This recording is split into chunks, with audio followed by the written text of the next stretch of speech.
Mijoz to'g'risida qo'ygan videomizdan keyin to'liqroq tushuntirib bering degan kommentariyalar ko'p bo'libdi.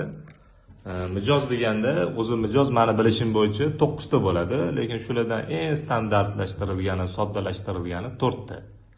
Bu nima desa, har bir odam borki, mana shu 4 ta mijozdan bittasida moyilligi bo'ladi. Ya'ni yo safro mijoz bo'ladi, yo savdo, yo qon, yo balg'am mijoz bo'ladi. Bu nima degani, nimaga kerak deb yozishibdi? Bu oltinga teng narsa. Inson o'zini mijozini bilib olishi shart.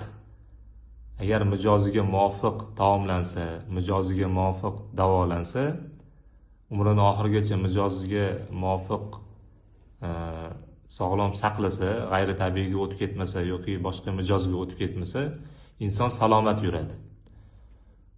Yana nimalarga kerak desa, davolanayotganda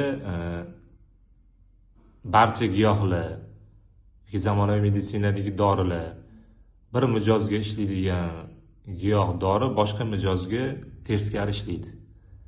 Mana shuning uchun ham kerak. Yana o'ziga muvofiq taomlanib yurish deganimizda, misol uchun qon mijoziga muvofiq odamlar o'z tabiiysida issiqxo'l narsalarni yeb yurish kerak.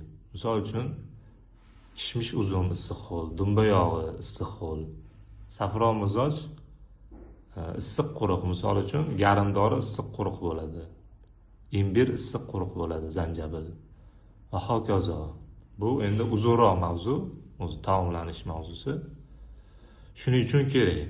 Inson har bir odam o'zini mijozini bilib olib, mijoziga muvofiq yashashi shart. Sog'lom, salomat yashaydi desa. Yana kengroq tushuntirishga harakat qilamiz. Keyingi videolarda qo'ldan kelgancha video qildik.